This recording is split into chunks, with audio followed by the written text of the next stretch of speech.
And I think the biggest thing is really kind of just looking at our kids and saying, "You're exactly who you're supposed to be, and don't try to change yourself into something else."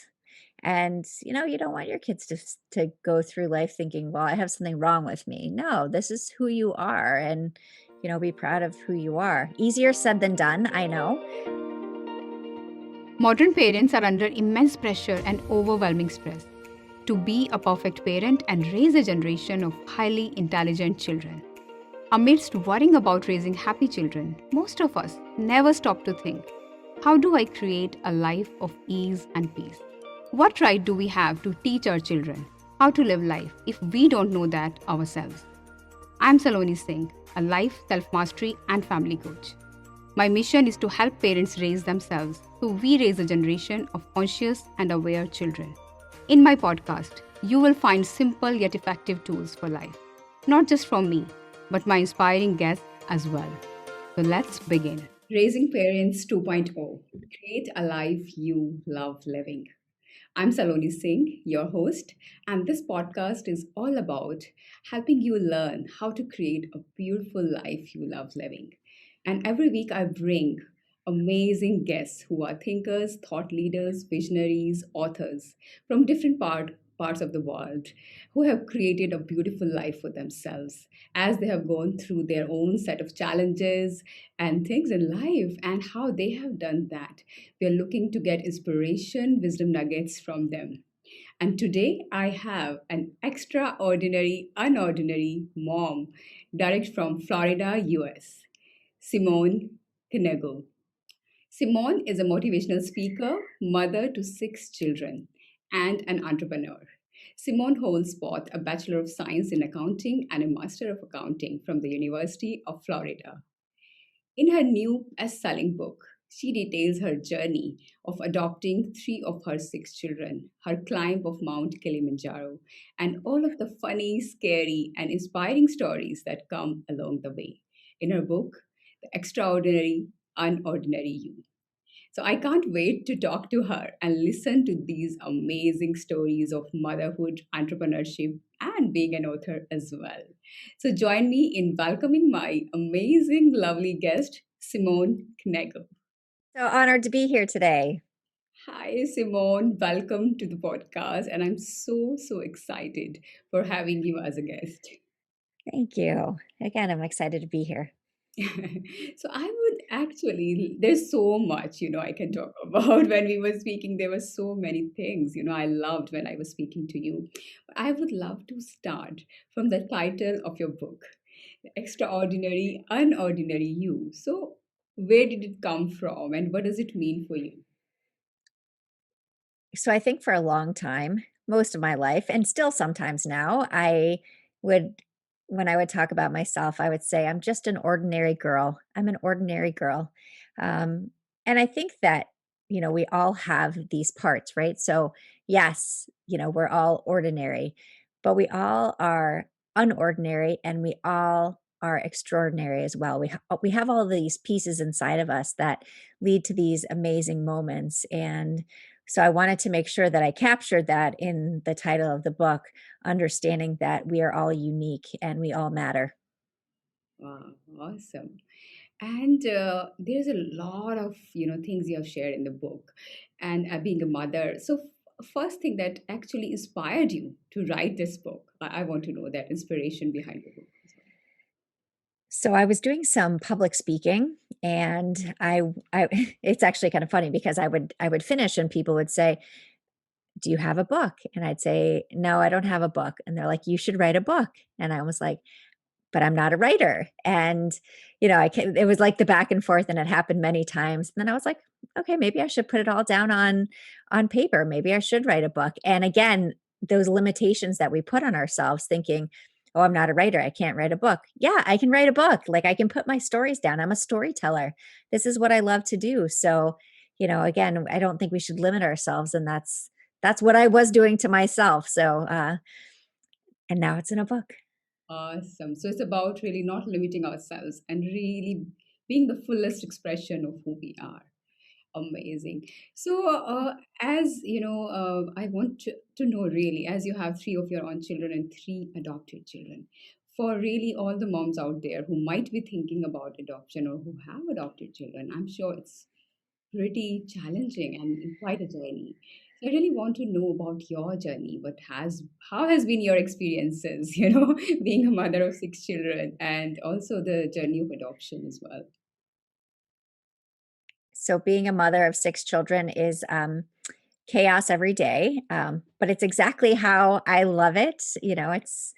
Um, adoption was the path, the journey. It was definitely difficult because, when we look at our children, in order for a child to come up for adoption, obviously they have to have suffered some kind of loss, and they're starting at a point of loss, right? They've lost everything that, whether they were a baby or an infant or a child, they lost everything before they, came into our family. And so, we're trying to figure out, okay, how do we do all this? Mm, Um, but we've been really fortunate. Our older kids from the beginning, they just we would take a vote actually, as a family, to because if everybody had to be on board. It was such an important thing to make sure that everybody's going to be part of this process, because everybody's going to help raise this child. It's not just me. right. It takes a village, especially when you get to six. You definitely need the other kids to be willing to, be part of the whole process. And so there was a lot of paperwork. There was, okay, the kids did not do the paperwork, but the once the kids were home, it was really the whole family working together, to make sure we were doing our best. Yes. Amazing, amazing. And how did really children respond to this? So, oh, if you would ask my kids today, they would say, "Can we have another sibling? Can we adopt another child?" Yeah, I know. They just really do. They love other kids. They love having a big family. I don't know if I told you this one story about, there was a summer where all the kids were away at summer camp except for our youngest daughter. Okay. And so one of our friends said, "How is it being the only child?" And she said, "I'm not the only child, I'm the lonely child," because they're so used to, having, somebody around, Any- choices. They have choices. And then to be alone for a few weeks, she definitely felt pretty lonely to not have the other kids around to play with. But, the kids were always really, from the beginning, the older ones were really supportive. And again, going back to that, taking, a vote to decide, do we move forward with an adoption? Mm, And I remember for Millie is our youngest child. And so, when we were deciding about, okay, do we move forward with another adoption? We took our vote, and instantly Olivia wrote down her answer on a piece of paper and pushed it over to me. And I said, "Olivia, you didn't even hesitate." And she said to me, "Mom, we're talking about the life of another child. How could anyone vote no?" So that basically says it all. They were on board from the beginning. I'm sure at first it was kind of like, "Oh, wow, we get a new sibling." But, really once it got down to it, I think they were so impacted in such a positive way by, having this big family, that it's been, a really amazing, crazy journey for all of us.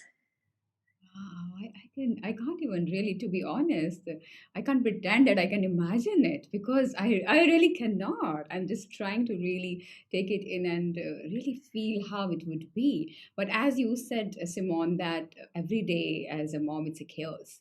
So I want to know, like, what kind of challenges you had? Because really, I really love this kind of raw conversation where we can talk openly about the challenges of, parenthood and how did you deal with that?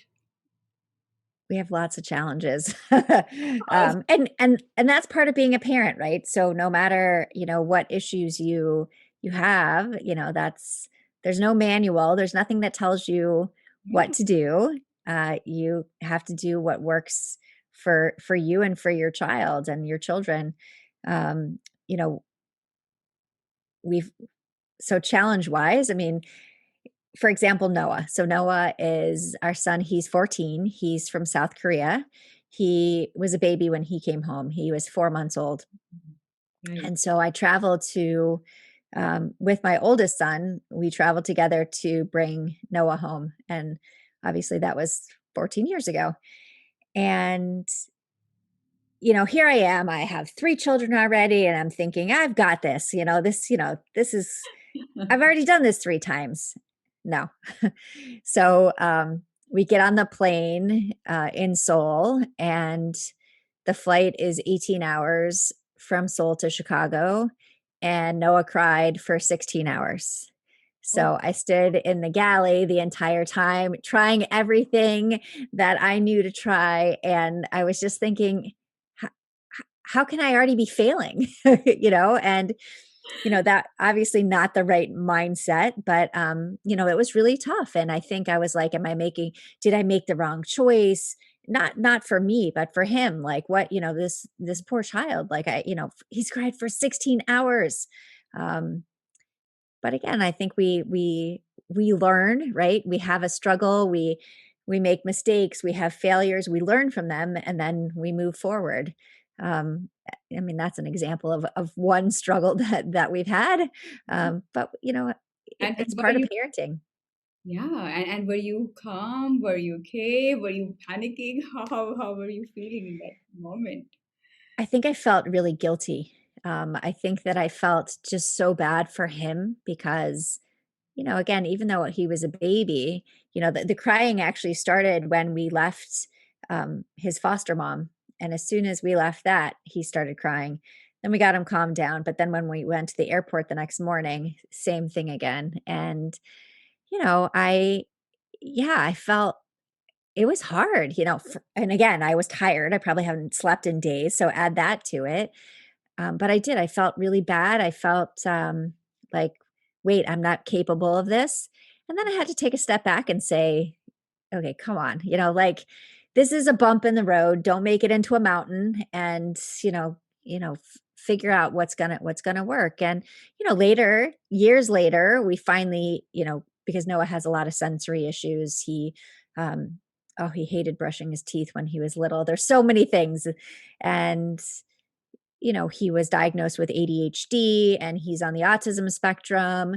And, so all of these pieces, it kind of like finally, like, things fell into place, and we're like, this makes sense now. This makes sense now. But I think that we're so hard on ourselves as parents that, what will someone else think? And that was my mindset at the time, that, the people were opening the curtains to look and see whose baby was crying. And, I was trying my best. And I think as parents, that's what we do. We have to do our best. There's no such thing as perfection.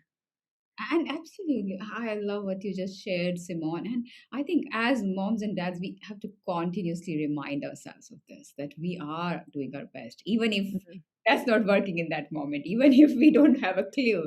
Because I really like this, because I think as parents, we are under tremendous pressure in current times. Like when we look out on social media, like as coaches, as us, authors, we talk about a lot of positive, motivational Yeah. stuff. The reality is life is hard. There are challenges as parent. Every single day, it could be this very small thing. It could be your child just feeling sad and depressed, and you don't know what to do about it at all. But you are there, and I think Yeah. that I think it is like it comes with parenthood.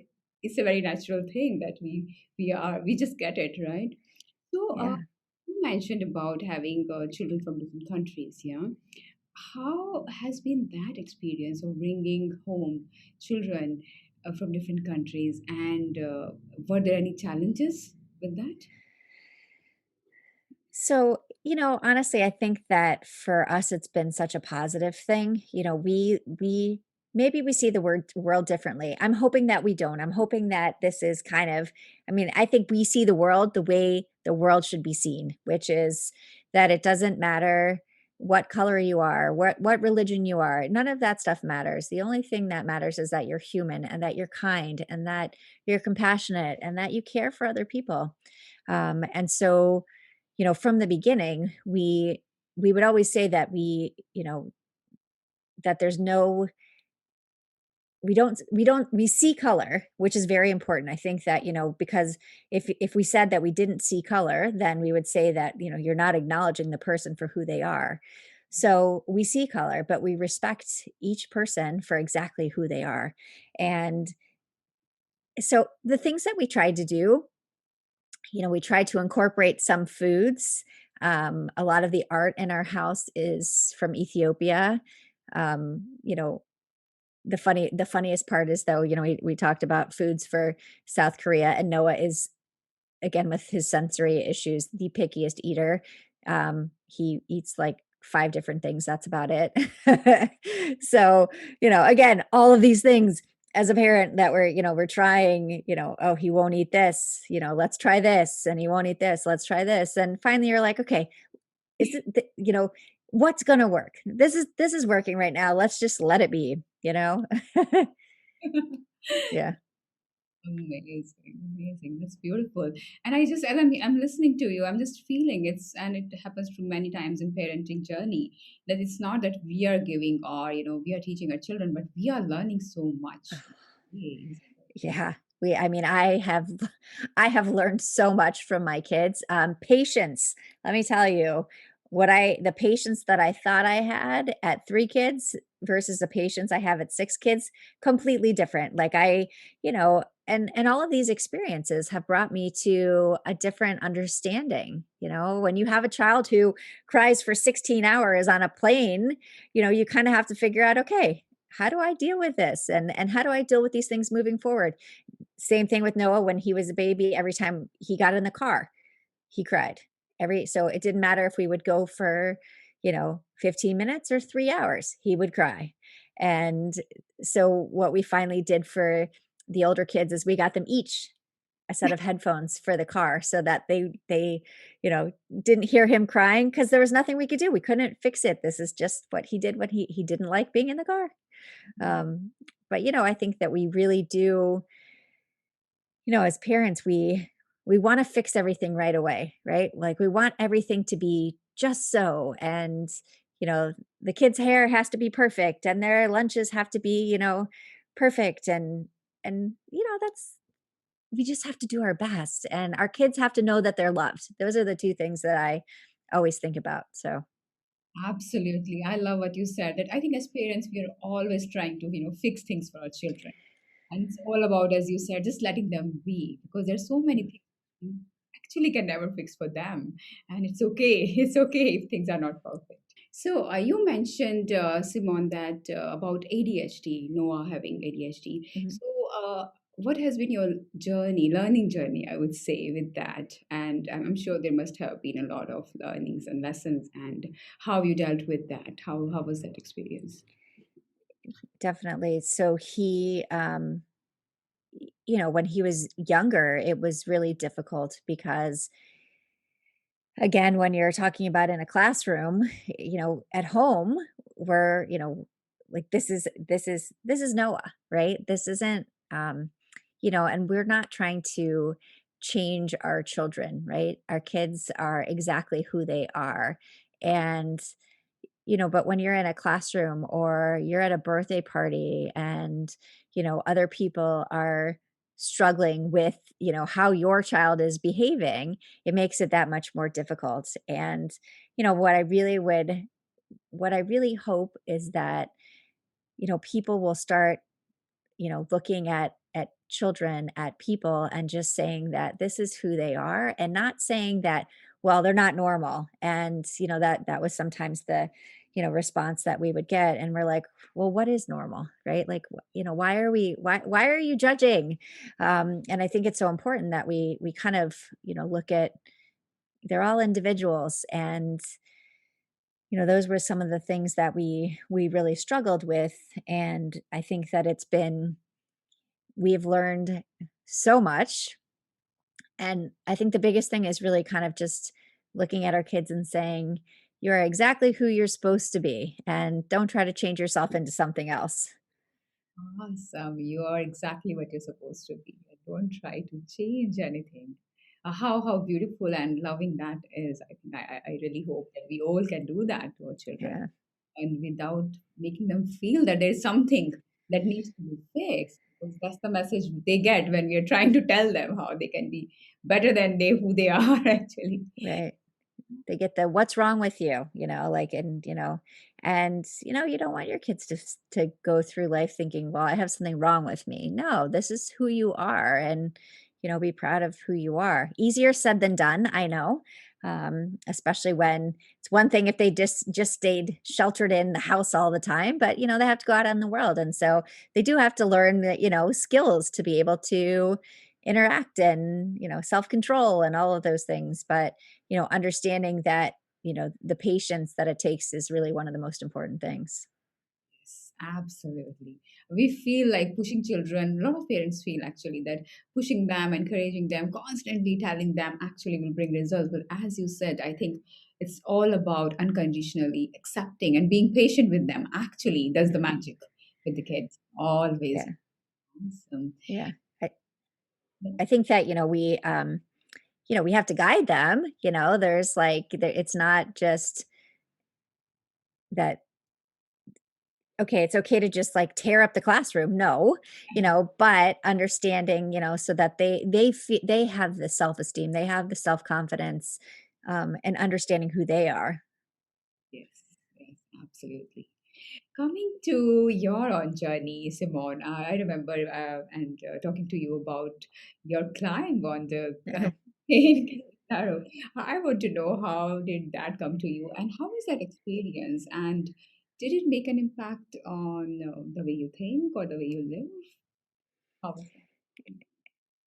My husband was invited to, climb Kilimanjaro. A friend of his had climbed it the year before, and, of course, the way I tell the story is that, his friend called him and he said, basically, "1, 2, 3, no, thank you, call Simone." And so, they called me and they said, "Would you be interested in climbing Kilimanjaro?" And it was for, an organization raising money, for, cancer patients. And so I thought, okay, not only do I get to climb a mountain, but, we're adding in philanthropy with it. So this sounds perfect to me. And I trained for 6 months. Is this something that I had ever thought that I was going to do? No. Is it something that I had ever done before? No. But, I think that's also a really important thing, is that not limiting ourselves based on, "Oh, I wouldn't be capable of that," or "I couldn't do that." If you wanna do it, you put the time in, you put the hard work in, you can absolutely do it. So I said yes, and it really was life-changing. I climbed with people I didn't know. There were 16 of us, perfect strangers. And I learned so much from this group. I learned so much about myself, and really, one of the biggest things is, looking back down when I finished this journey and saying, "Okay, I made it to the top," and kind of really understanding all of these things that have happened in my life, brought me to this moment in time. I think sometimes we look at, I had this failure or I made this mistake and how do I move forward? But I think what we realize along our journey is that when we look, you know, through all of the things that we've done, we're where we are right now because of all of these moments in time. So I'm sitting here with you right now because of all these moments in time. And I really learned, again, going back to not limiting myself. And I really realized what I was capable of, that, and I don't have to look at something and say, "Oh, I couldn't do this because I've never done this before." It's more like, if you wanna do it, try it. Put in the work. Try it. I love that. I love Mm, that. And as a mom, I think so many times we kind of hold ourselves back. I really hope any mom who's listening to you right now, Simone, and maybe they love to, do mountaineering, or they want to do something like that, marathon or whatever, but they hold themselves because they think, oh, because I'm a mom, because I have children yeah. at home, so how can I take time out, away from my children? So this is the question which is coming to my mind now, that what helped you actually? Because I believe you mentioned that you were away for a couple of weeks for Mhm. this. And of course, as a mom, we always worry about our children. It doesn't matter how grown up they are, how independent they are. So, what really helped you, and what support you had? Because I think the support is needed. because Yeah. I'm somebody, I keep on going to, spiritual retreats for 10 days. I have gone on silent retreats where they couldn't even, get in touch with me. I know the support of my family really helped Yeah. me make that decision. And those were the best times because I came back home so much rejuvenated and a better mom. I know that. Yeah, for sure. My family was really supportive when I said that this is what I wanted to do. They at first they were like, "Okay, seriously, you're gonna climb a mountain?" I was like, "Yes, I am." And, really once I started training and really got into it, they're like, "My mom's gonna climb a mountain." And, my husband was very supportive. My mom lives in town, so she helped with the kids as well. It was a group effort, right? Like they had to the teachers knew actually I my daughter's class, I was giving them updates as much as I could about so they were following my climb, which was really cool. But I think that as moms, a lot of times that, we feel like we have to be there for everything. That, it's well, one, it's not going to get done the right way. You know what? They'll do fine. It's okay to let someone else help out. And the kids appreciate you more when you come back for sure. They're like, "Oh, that sandwich didn't get made the way you like to make it." Okay, well, but you survived. You had a sandwich. But I think that we also you know, we're supposed to be selfless. This is the impression. This is what, the world tells us, what society tells us as a mom. You have to be selfless. You have to give all of yourself to raising your kids. And I think it's important, especially now, for our kids to say and to see that, you need to take some time for yourself. You need self-care. You need to do things that are important to you because that's what your kids see. So that, that moment, what did my kids see? Yes, I was gone for 2 weeks and they might not have gotten the sandwich that they wanted, but, you know, their mom climbed a mountain and that's a pretty big deal, So it's kind of, showing them that the same kind of thing for them, that if this is something that you want, you can do whatever you want to do as long as you put in the hard work for it. So I think that it's such a great lesson, and you're exactly right. Anytime I've gone somewhere and come back, I feel like a better mom because my patience level is there, I all of these things where, I was like, "Ooh, I need a break," and you come back and you're like, "Oh, I'm so much better now." And I think it's so important. Absolutely. And I think in the hindsight, we are teaching our kids how to take care of themselves as Mhm. well, because they are going to become parent one day. So I think that's a good, being a good role model as well. That yes, I'm a human being as well, and I can desire things for Yeah, myself. Go for that. So I think you're absolutely right. This does a great deal of good things for the children, even though they might miss us and might feel, okay, there are things they're not getting the way they want. yeah, Also, I feel, Simone, that as a mom, as you said, that we don't have to do it all alone, and everything doesn't have to be perfect. It's okay if some days they can just kind of barely survive. It's fine. Think the yeah. house look clean and stick. And there is a role of community as well. I feel in that. Like nowadays, I see that. I don't know about your childhood, but when I was a child, there was such a great sense of community, and I've seen over years now it's being lost. And as Mhm. we are in nuclear families, and sometimes we don't even know our neighbors. And what do you think about this? Because I feel it's a huge power in having a community of like-minded people, supportive. Yeah, so when I was a child, we knew all our neighbors. We were always, you know, all of the kids were always together all of the time. And, if my mom is a retired physician. So if she was working and something happened, I could always go to the neighbor's house. Like that was, such a big thing. And you're right. These days, like, I have to be honest, I have two neighbors that I've never even met. And that's crazy, right? Like that we are kind of missing out on that piece because the power of community is so important. I think though if we don't have it like right next door to us, I think that we do create it in other ways. So like our group of friends, that's like our community. It's just different than from when I was a kid. But I think it's still there. I think we just have to look a little harder for it now. Yes. And even I feel that we have to create it because sometimes, like, we are feeling like, okay, it's not there. Okay, what can I do to create it? What can I do to initiate meaning? Maybe other people are also feeling the same that, okay, we're missing that community feeling. Yeah. Yeah, I think that, and I think that's, this is such a great conversation because, really understanding that it doesn't just have to be there, right? If this is something important, you can create it, and having your friends that will help you, and reaching out and offering to help other people, really, kind of creating this community for your family, whether it's your friend groups or through school, or, there's so many different places that it's not just like my neighbors when I was a kid, but, this bigger group. And you have to, it might take a little bit more work, but it's still so important. Yes, absolutely, absolutely.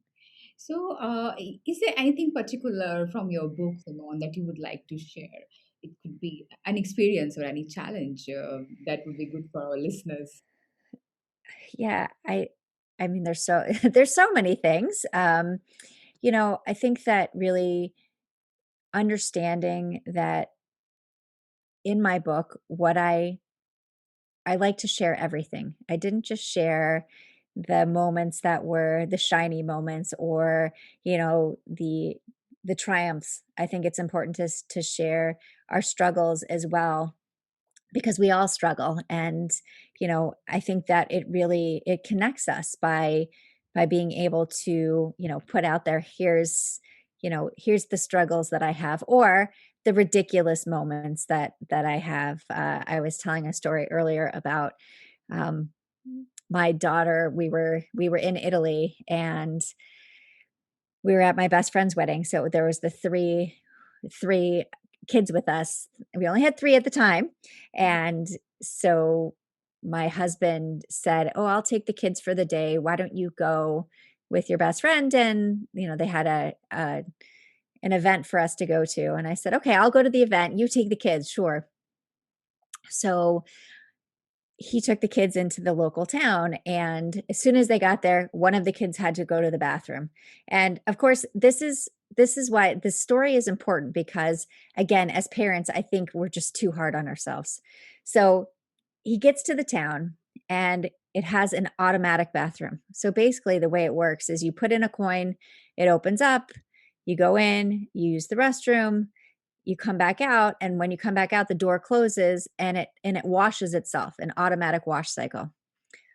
Well, what happened was they were waiting there, the door opened, a woman walked out, my daughter ran in, the door closes, the wash cycle goes on. So my daughter is locked in the bathroom, getting washed by with the wash cycle, and they can't get the door open to get her out because it's locked. It's automatic. And right, what can you do, right? So the door finally opens. She's soaking wet from head to toe. And, my husband was like, "Oh, I'm sure my daughter was probably like, this wouldn't have happened if mom was here." Okay, that's not true. But so she, they walk around the town, and she finally dries out, and they get back to the house where we're staying. And one of the other parents looks at him and says, "You said Olivia was complaining about her feet hurting." And he said, "Yeah." And the friend said, "Well, Rob, look at her feet. She's got her shoes on the wrong feet." So not only did she get washed by the bathroom, but my husband put her shoes on the wrong feet, so she walked around that way all day long. So again, as parents, we make mistakes. It's important to share that, like, we are human, and it's okay to make mistakes. And, you learn lessons, you pay attention to the shoes, and then you learn how to use the automatic bathroom, all of those kinds of things that, again, there's no handbook. You just do your best. Uh, Such a hilarious. I was remembering you shared this with me earlier. That is such a funny story, and it is so honest that we do make mistakes all the yeah, time. So many times we forget things, like, and our children tell, "Oh my God, you didn't send that email. You didn't confirm yeah, to me." I'm like, yeah, I'm so sorry. And it's just about, are we beating ourselves for that? Because there's so many moms, who tell me that constantly I'm feeling guilty about, not being on the top of things, not able to do everything the way, I want, my children want, and we are so hard on ourselves. Yeah. I'm hoping that it really rings a bell for all the parents here. Yeah, I think that I was actually, reading an article the other day about the difference between being hard on yourself and having mental toughness. So when you're hard on yourself and and people tend to be hard on themselves, it actually ends up with leading to procrastination because you're so scared to make a decision because you're not sure that you're going to be able to follow through that you just decide, well, I just won't do it right now. Whereas mental toughness, you're still hard, right? You're moving forward, but you look at all of your mistakes as lessons and they don't stop you. They propel you forward because it's just, you know, part of your journey and that you make a mistake and it's okay. You'll learn from it and you move forward and you don't make that same mistake again. So, I thought that was really interesting when I read that because I was like, okay, such an important thing that to understand, especially as a parent, that we don't need to be so hard on ourselves and we just need to really learn from our mistakes, move forward, and understand that we're going to make another mistake tomorrow because that's how it works, and be okay with that. I absolutely love that, really, being hard versus being mentally tough. Because you're so right, when we're being hard, we're so scared of making mistakes again and again.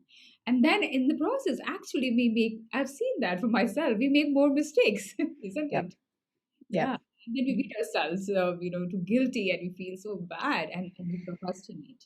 And interestingly, what I've noticed that when I work with parents and families, in the process, our children are learning to do exactly the same as well because our voices are becoming their internal voices and they are now being hard on themselves and doing the same thing as well. So this was beautiful. Like really, rather than being hard, be mentally tough. Okay, Yep. I made a mistake. Okay, this is what Yep. I and I'm going to move forward. Keep Yep. a And if honestly, if I and I used to be hard on myself, but if I were so hard on myself all the time, I wouldn't be able to move forward at all because with 6 kids, imagine the amount of mistakes I make. So, like, I wouldn't be able to make a decision, but, instead I had to kind of take a step back and not look at it like that and really look at it like, "Okay, that happened now, like, how am I moving forward?" So, awesome, awesome. So this is coming to my mind. I want to you to give us three biggest lessons you have taken from your motherhood journey. ooh, so I would say first one is, and this is what really the underlying theme of my book, my life is really that we don't need to change who we are. We need to change the way we see ourselves. Again, that goes back to being too hard on ourselves, comparing ourselves to others. I think it's so important. The only person you should compare yourself to is yourself. How did you do yesterday versus how did you do today? And even then, it's okay. So that would be the first thing, you know, the importance of patience. I think that's another thing is that, really um, understanding and saying that I'm not going to get frustrated about this because in the whole scheme of things, does it really matter? No, it doesn't really matter. In 2 days from now, is it going to matter? No, it's not going to matter. So really, taking a step back and having patience. And I would say the third thing would be how much we learn from our kids and not just how much our kids learn from us. And so I might have told you the story of the day I was driving with my daughter and we were waiting to get a cup of coffee. And I was waiting in line. And as I was waiting in line in my car, and someone cut in front of me, and I was so frustrated because I'm like, this person cut me off, and my daughter's like, "Okay, first of all, mom, I think you need to reread your own book." She's like, "You're getting frustrated about nothing." And which is always great when my kids tell me that, but also like, is this really important? No, it's not important. So I think really seeing how much our kids can teach us and they're brutally honest, right? They're kids. They say what they feel, and I think that's so important. I think sometimes we hide our feelings too much. We hide our emotions too much because we're so scared, you know, that we're going to do something wrong or it's not going to be successful. And our kids are like, let's just do it. So I think those would be my three things. Awesome, awesome. That's so true, really. Kids are just so present in the moment, and actually, they can show you the mirror. Yes. You are open to see if you're really open and okay to learn from them, and it was so beautiful. And I can so correlate with that. Anytime I'm doing something, a little bit of raising my voice, and my kids would go, "Mom, you are a parents coach. Do you know you can't do that?" I'm like, "Oh gosh." Not Yeah. for kids, to be patient, to be really kind, and to notice your tone. Are you doing that to us? And I'm like, shit, I will now yell at you. And that's a big, joke in our house that okay, you be a coach, you can't do that. Yeah. Well, Yeah, it's such a mirror. I'm like, yeah, you're right, actually, you're right. yeah. And I think that's important. Again, they see everything, they hear everything. And, they're totally gonna, call you out on, anything that you're doing. But and they're right, I think it's important because such a good reminder of, really, wait, was that a big deal? No, that wasn't a big deal. Why are we making a big deal out of it?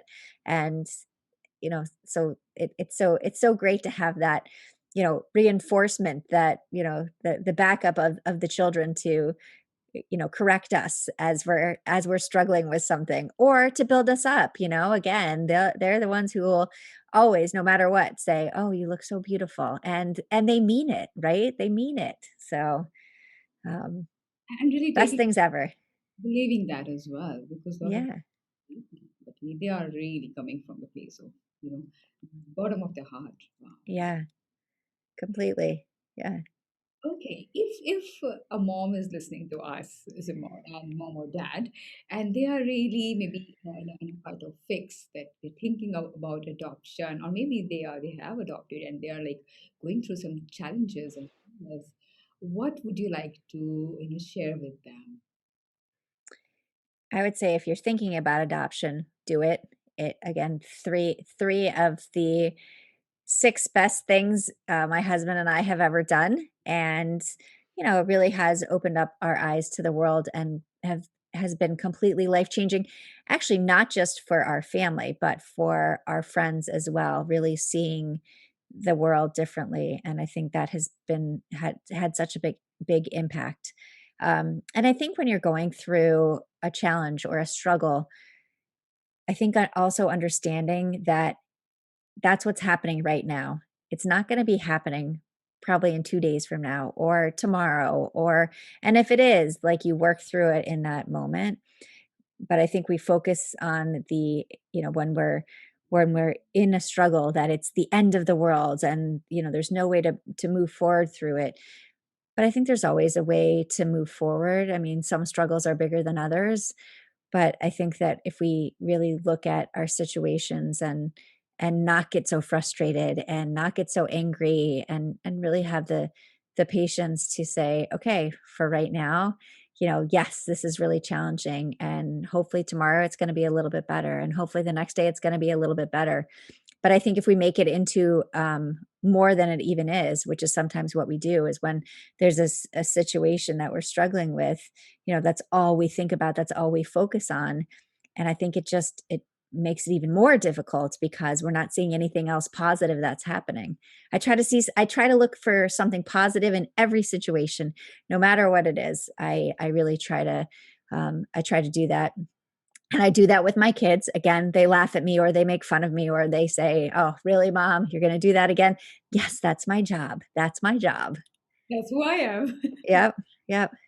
Find the positives in everything. Beautiful. That was really beautiful, Simone. So I want you to tell our listeners that where can they find your book and if they want to know more about you, where they can find that. So you can find my book on Amazon. It's on a lot of the online bookstores. You can find me on my website, SimoneKnego.com.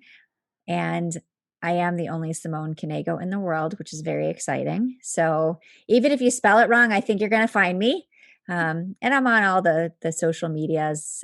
So I would love to, if you read my book, I would love to, hear your feedback. If you have a question for me, shoot me an email. Again, I love the human connection piece. I love talking to people. I love hearing people's stories, and I love sharing mine because I think that's how we impact the world, and being able to just share all the things we're going through. Absolutely. I think sharing our stories is a very empowering act, and it is very giving and loving to everyone we are sharing with. Yeah. Thank you so much, Simone. It was so wonderful talking to you and listening to your story. I'm sure my listeners are inspired as well. Thank you so much for having me here. I really enjoyed it. Thank you. Thank you, and bye bye. Bye. That was a wonderful conversation with Simone. Extraordinary, unordinary you. I hope that you have taken some amazing lessons that how not to be hard on ourselves and realize that we are always doing our best. Keep on learning from our children and keep on evolving to become the best human being, the best parent we can be through self care, self compassion, and going for our dreams as well. I would ask you to ask yourself this question: what is one thing that you would like to go for? What is one dream or passion as a parent you would like to follow? And that would inspire your children big time. I would be sharing all the details of Simone's book in the show notes. I want to share about a group coaching program that I create twice a year with a group of men and women. Self Mastery Inner Soul Circle.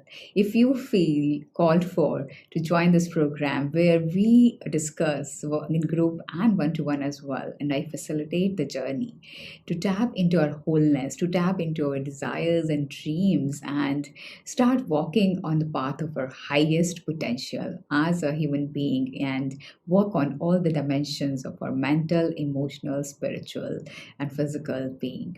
And if you want to apply for the same or want to know more about that, you can send me an email at coach@salonisingh.com. If you like this podcast, do share it with other parents and leave a review for us on Apple Podcast or Castbox. I will look forward to see you in the next episode. Till then, keep growing, keep evolving, and create a life that you love living. And in the process, inspire your children to create a wonderful life as well. Thank you so much for listening. Bye bye.